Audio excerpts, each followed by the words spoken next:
Hello friends, welcome back to my channel. Friends, पिछली videos के अंदर हमने बात की थी कि प्रोग्रामिंग लैंग्वेज क्या होती है और वो कितने टाइप की होती है। हमने डिस्कस किया था सेट ऑफ इंस्ट्रक्शंस जो कि सीपीयू के थ्रू एग्जीक्यूट होते हैं और किसी स्पेसिफिक टास्क को परफॉर्म करने के लिए यूज में आते हैं। तो ये वर्क होता है सीपीयू के थ्रू, इसे ही हम एक तरीके से प्रोग्रामिंग लैंग्वेज कहते हैं। इसी के साथ में हमने उसके डिफरेंट टाइप्स देखे थे, लो लेवल लैंग्वेज और high level language. Low level language जिसके अंदर हमने मशीन लेवल लैंग्वेज और इसी तरीके से असेंबली लैंग्वेज की बात कर ली थी। सो फ्रेंड्स, अगर अभी तक आपने मेरी पिछली वाली वीडियो नहीं देखी है तो पहले जाकर के उस वीडियो को जरूर देख लीजिए। और अगर अभी तक आपने मेरे चैनल को सब्सक्राइब नहीं किया है तो प्लीज सब्सक्राइब कर दीजिए और वीडियोस को लाइक और शेयर करना ना भूलें। आज की वीडियो के अंदर हम हाई लेवल लैंग्वेज की डिफरेंट टाइप की कैटेगरीज के बारे में बात करने वाले हैं कि इसके अंदर कितने टाइप की हमारे पास में लैंग्वेजेस होती है।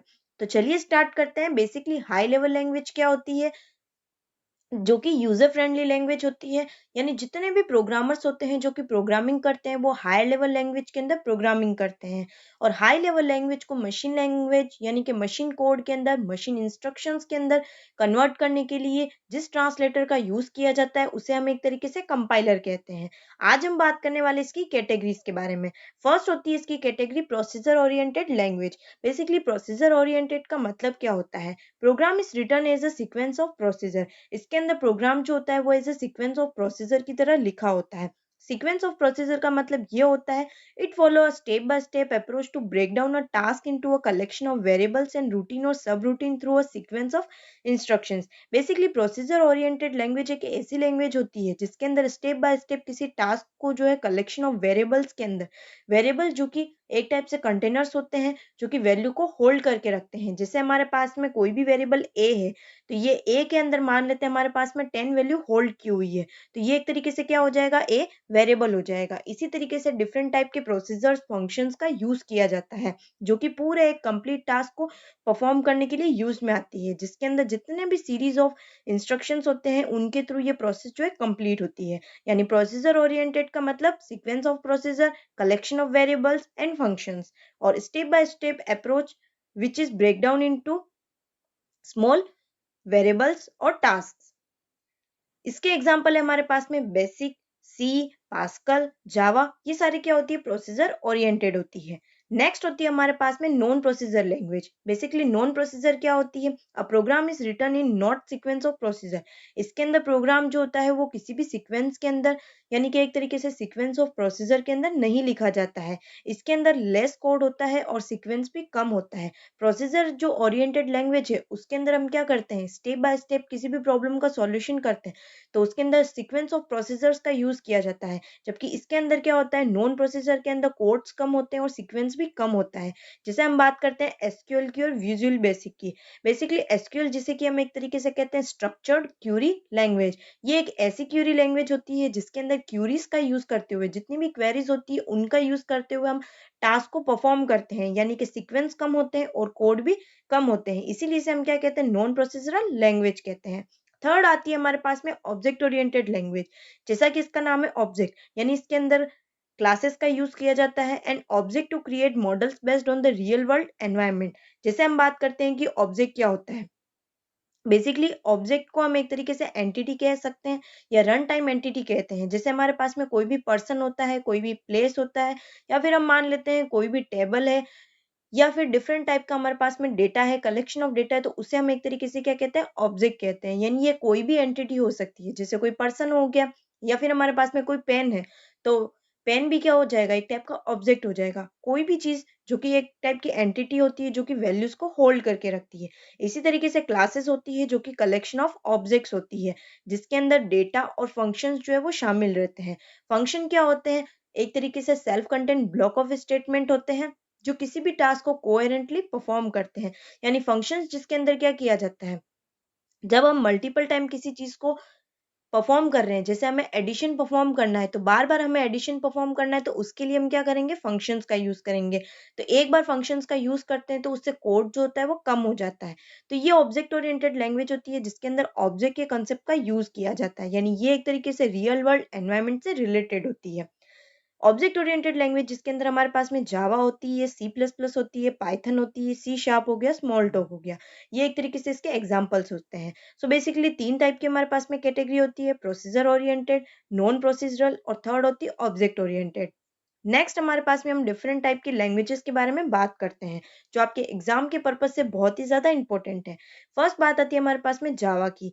जावा introduced by 1991 by Sun Microsoft. ये इंट्रोड्यूस की गई थी सन माइक्रोसॉफ्ट के द्वारा। इसी तरीके से इसको डेवलप किया गया था, यानी सन माइक्रोसॉफ्ट तो हो गई हमारे पास में वो कंपनी जिसने इसको इंट्रो किया था, और डेवलप की गई थी ये जेम्स गॉसलिंग के द्वारा। इसी तरीके से ये एक टाइप की ऑब्जेक्ट ओरिएंटेड लैंग्वेज, इसे हम एक तरीके से प्योरली ऑब्जेक्ट ओरिएंटेड लैंग्वेज भी कह सकते हैं, क्योंकि इसके अंदर ऑब्जेक्ट के कंसेप्ट का यूज किया जाता है। It is used in internet based application games. जैसे हमारे पास में कोई भी इंटरनेट बेस्ड एप्लीकेशंस होती है, जो कि वेब एप्लीकेशंस हो सकती है। जैसे आप डिफरेंट टाइप की वेब एप्लीकेशंस को देखते हो, विंडो एप्लीकेशंस होती है, जो एप्लीकेशन जो जिनको आप एप्स कहते हो, वो क्रिएट होती है। इसी तरीके से डिफरेंट टाइप के जो गेम्स डेवलप किए जाते हैं, डेटाबेस से रिलेटेड वर्क किया जाता है, तो उन सभी के अंदर इस जावा लैंग्वेज का यूज किया जाता है। Write once and run anywhere. Java के प्रोग्राम्स को हम एक बार किसी भी प्लेटफॉर्म के ऊपर राइट कर सकते हैं और वो दूसरे किसी भी प्लेटफॉर्म के ऊपर इजीली जो है रन हो सकता है। यानी ये एक तरीके से पोर्टेबल होता है और प्लेटफॉर्म इंडिपेंडेंट होता है, यानी किसी भी प्लेटफॉर्म के ऊपर ये आसानी से जो है रन कर सकता है। तो ये बात थी हमारे पास में जावा की। नेक्स्ट हम बात करते हैं सी की। सी जिसे कि हम क्या कहते हैं, एक तरीके से मिडिल लेवल लैंग्वेज भी कहते हैं। ये बेसिकली हाई लेवल लैंग्वेज भी होती है, लेकिन इसे हम कहते हैं middle level language. It develop by Dennis M Ritchie at Bell Lab in 1972। इसको डेवलप किया गया था डेनिश एम रिची के द्वारा बेल लैब के अंदर 1972 के अंदर। It is use for system software development. जैसे हमारे पास में सिस्टम सॉफ्टवेयर क्या होता है, कोई भी ऑपरेटिंग सिस्टम होता है। जैसे आप आपके फोन के अंदर देखते हो एंड्रॉइड होता है, इसी तरीके से आपके पास में यूनिक्स, विंडोज, जितने भी ऑपरेटिंग सिस्टम होते हैं, उनको बनाने के लिए, उनको डेवलप करने के लिए सी का यूज किया जाता है। नेक्स्ट हमारे पास में बात आती है सी प्लस प्लस की। It is developed by Bjarne Stroustrup in 1979 at Bell Labs. इसको डेवलप किया गया था 1979 के अंदर। ये एक तरीके से सी का ही एक्सटेंशन होता है। पहले इसका नाम था सी विथ क्लासेस, फिर उसके बाद में इसका नाम जो है वो चेंज कर दिया गया था और सी प्लस प्लस रखा गया था। It is a combination of low level language and high level language features. ये एक तरीके से लो लेवल लैंग्वेज, जिसे कि हम एक तरीके से मशीन लेवल लैंग्वेज भी कह सकते हैं, असेंबली लैंग्वेजेस कह सकते हैं, और हाई लेवल लैंग्वेज, दोनों के फीचर्स का इसके अंदर कॉम्बिनेशन होता है। यानी न केवल इसके अंदर लो लेवल का यूज किया जाता है, बल्कि हायर लेवल के फीचर्स का भी यूज किया जाता है। It is use to create high performance application. High performance application को क्रिएट करने के लिए यूज में आती है। ये भी एक तरीके से डिफरेंट जो भी हमारे पास में प्लेटफॉर्म्स होते हैं, उनके ऊपर आसानी से रन हो सकती है। नेक्स्ट है हमारे पास में फोर्ट्रन। इसकी फुल फॉर्म होती है फॉर्मूला ट्रांसलेशन। जैसा कि इसका नाम है, ये यूज में आती है हमारे पास में साइंटिफिक पर्पज से, यानी जितनी भी साइंटिफिक कैलकुलेशंस परफॉर्म होती है, जैसे डिस्टेंस हो गया, टेम्परेचर हो गया, तो इनसे रिलेटेड जितने भी वर्क्स होते हैं, जो साइंटिफिक कैलकुलेशन होती है, उसके लिए इस फॉर्मूला ट्रांसलेशन का यूज किया जाता है। ये फर्स्ट हाई लेवल लैंग्वेज थी, यानी कि सबसे पहली जो हाई लेवल लैंग्वेज है वो फोर्ट्रन है। It develop by John Backus and IBM in early 1950 century. इसको डेवलप किया गया था जॉन बेकस और आईबीएम के द्वारा। नेक्स्ट है हमारे पास में बेसिक। बेसिक जिसे कि हम कहते हैं beginners all purpose symbolic instructions code, ये इसकी फुल फॉर्म होती है।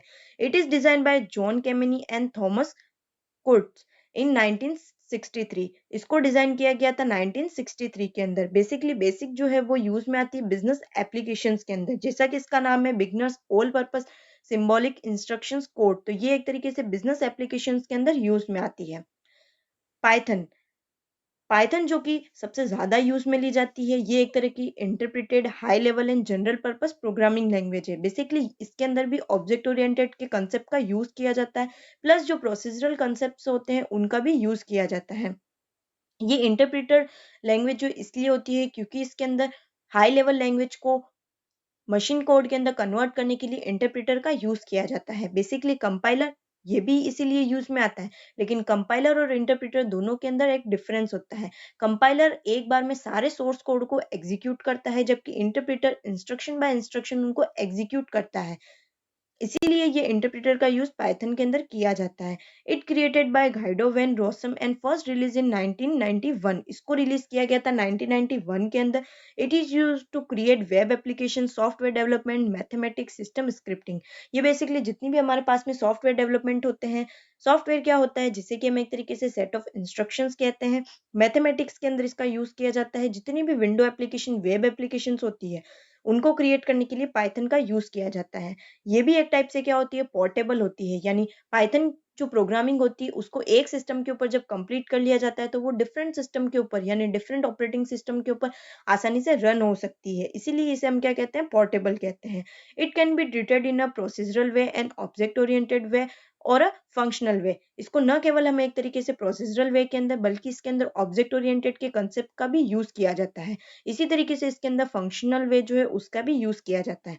इसका सिंटैक्स इजी होता है क्योंकि जितनी भी प्रोग्रामिंग लैंग्वेजेस है, चाहे सी हो, सी प्लस प्लस हो, जावा हो, उन सबसे ये बेटर होती है क्योंकि इसके अंदर जो सिंटैक्स होता है वो इजी होता है, जो कि सिंपल इंग्लिश लैंग्वेज के अंदर होता है। इसी तरीके से इसके अंदर जो लाइन ऑफ स्टेटमेंट होता है, यानी एक तरीके से जो भी हम स्टेटमेंट्स लिखते हैं, जो भी हम प्रोग्रामिंग करते हैं, तो उसकी जो लाइंस होती है वो पाइथन के अंदर आकर के कम हो जाती है। यानी पाइथन जो होती है वो सबसे सिंपलेस्ट और इजी रीड की जा सकती है, राइट की जा सकती है और इजीली समझी जा सकती है। यानी ये एक तरह की क्या होती है, जनरल पर्पस प्रोग्रामिंग लैंग्वेजेस होती है, जो कि एक तरीके से इंटरप्रेटेड भी होती है। और ये होती है हमारे पास में हाई लेवल लैंग्वेज।